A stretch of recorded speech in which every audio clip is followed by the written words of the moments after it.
عمر بن عاص رضی اللہ تعالیٰ عنہ مصر پر حکمران تھے۔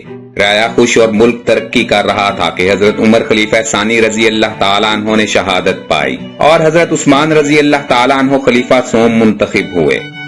انہوں نے عمر بن عاص رضی اللہ تعالیٰ عنہ کو واپس بلا لیا اور اپنے سوتیلے بھائی عبداللہ بن سعد کو مصر کی حکومت عطا کی۔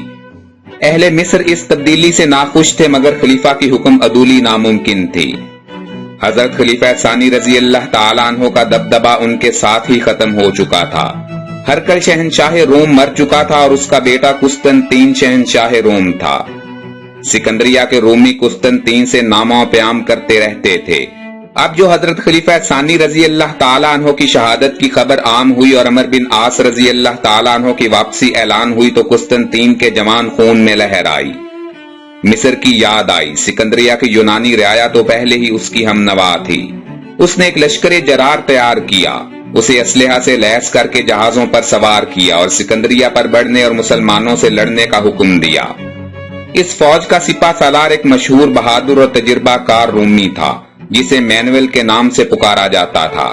وہ اپنے سمندر کے سینہ پر جہازوں کو چلاتا، موجوں سے لڑتا، راستہ بناتا، خاموشی کے ساتھ ساحل سکندریہ پر آ پہنچا۔ جہازوں کو سکندریہ سے دور کنارے پر لگایا، فوج اور سامان جنگ ساحل پر اتارا۔ ادھر فوج لیس ہو کر بڑھی، ادھر جہاز کنارے کنارے سکندریہ پہنچے۔ ساحل بحر پر اسلامی فوج موجود تھی مگر رومیوں کے حملے کا خیال بھی نہیں تھا۔ جب انہوں نے رومی فوجیں اور جہاز دیکھے تو ہوشیار ہوئے۔ اطلاع دینے کا وقت نہیں تھا، کمک کی التجا کیا کرتے۔ خشکی اور سمندر دونوں طرف سے سخت حملہ ہوا۔ رومی بڑھتے گئے اور مسلمان حفاظتی دستہ کٹ کر گھٹتا گیا، حتیٰ کہ سب کے سب ساحل بحر پر شہید ہو گئے۔ شہیدوں کا خون سارے ساحل کو رنگین کر گیا۔ حفاظتی دستہ ختم ہوا تو رومی بے روک سکندریہ میں داخل ہو گئے۔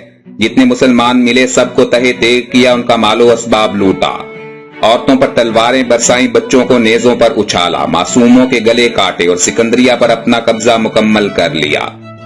عبداللہ بن سعد قسطاط میں مقیم تھا۔ بہادر تو تھا مگر صاحب تدبیر نہیں تھا۔ اس نے حضرت خلیفہ سوم رضی اللہ تعالیٰ عنہ کو اس سے مطلع کیا۔ انہوں نے فوراً عمر بن عاص کو بلایا اور مصر کی حکومت پر مامور فرمایا۔ حکم دیا کہ ابھی روانہ ہو جاؤ اور رومیوں کو ان کی گستاخی اور ظلم و جور کا مزہ چکھاؤ۔ عمر بن عاص رضی اللہ تعالیٰ عنہ نے خلیفہ کا حکم سنا۔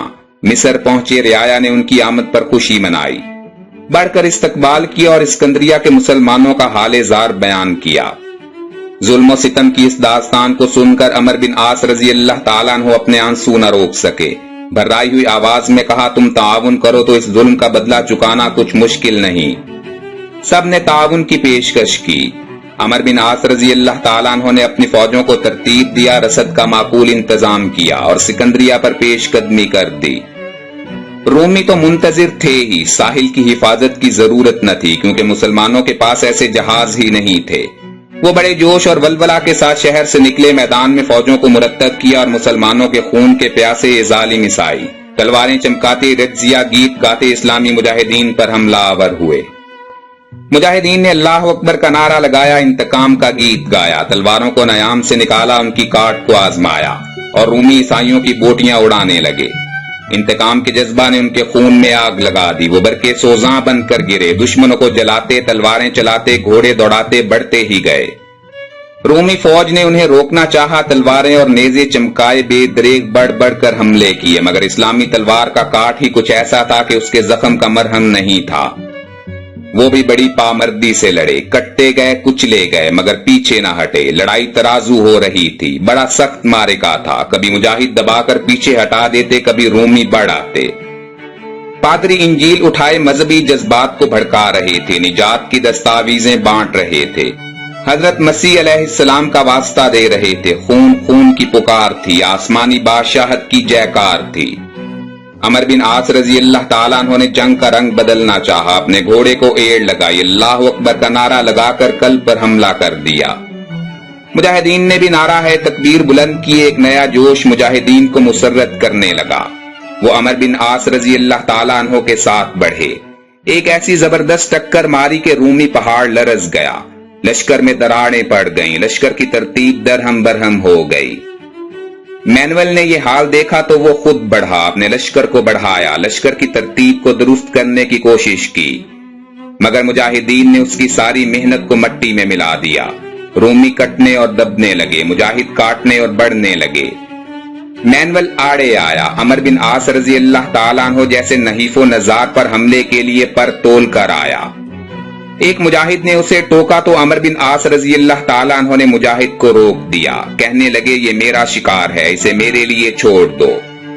مجاہد نے پہلو دیا اور دوسری طرف نکل گیا۔ مینول نے بڑھ کر حملہ کیا۔ عمر بن عاص رضی اللہ تعالیٰ عنہ نے حملہ روکا اور اس پھرتی سے تلوار کی دھار آزمائی کے مینول کی گردن میں اتر آئی۔ وہ لڑکھڑا کر گھوڑے سے گرا اور اپنے آخری سانس گننے لگا۔ عمر بن عاص رضی اللہ تعالیٰ عنہ مینول سے فارغ ہوئے تو اپنے میمنہ اور میسرہ کو پھیلا کر رومیوں کو گھیرے میں لے لیا۔ ان کا سردار تو کٹ ہی چکا تھا، مگر اتنے بڑے لشکر میں یہ خبر جلد نہ پھیل سکی، اس لیے قلب پریشان ہوا، مگر میمنہ میسرہ مقابلہ پر ڈٹے رہے۔ اب جو مجاہدین نے انہیں گھیر کر قتل کرنا شروع کیا تو ان کے اوسان خطا ہو گئے۔ ارد گرد مجاہد پھیلے ہوئے پائے گھبرائے، یا مسیح کی پکار ہونے لگی۔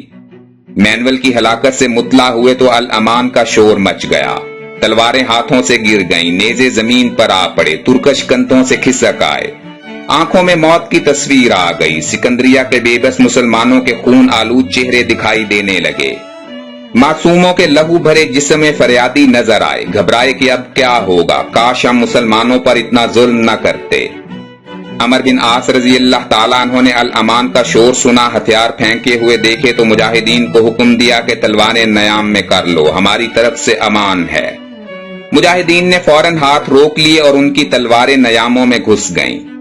نیزوں نے اپنے سر جھکا دیے۔ وہ ظالم جنہوں نے مسلمانوں کا خون بہا کر خوشی و مسرت کے جام چڑھائے تھے، جو بدمست ہو کر آئے تھے، جنہیں قواعد جنگ معاف نہیں کر سکتے تھے، عمر بن عاص رضی اللہ تعالیٰ عنہ نے انہیں بھی معاف کر دیا۔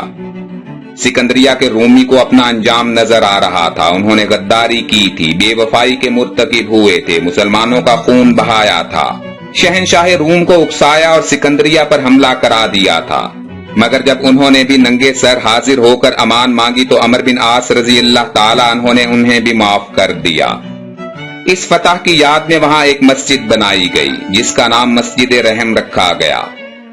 گویا یہ مسجد اس واقعہ کی یادگار تھی کہ مسلمانوں نے غدار، بے وفا، ظالم، سفاک اور بے رحم انسان نما درندوں کو بھی معاف کر دیا، اور جناب رحمت للعالمین صلی اللہ علیہ وسلم کے طفیل دشمنوں پر بھی رحم کیا۔ عمر بن عاص رضی اللہ تعالیٰ عنہ نے اہل سکندریہ کی غداری اور رومی حملوں سے تنگ آ کر شہر کی فصیل اور برج مسمار کر دیے، تاکہ اہل سکندریہ رومی شہر کی کلا بندی سے مستفید نہ ہو سکیں۔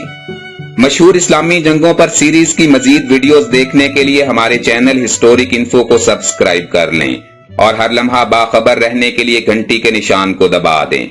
زندگی رہی تو جلد ہی دوبارہ ملاقات ہوگی۔ اپنا بھرپور خیال رکھیے گا۔ اللہ حافظ۔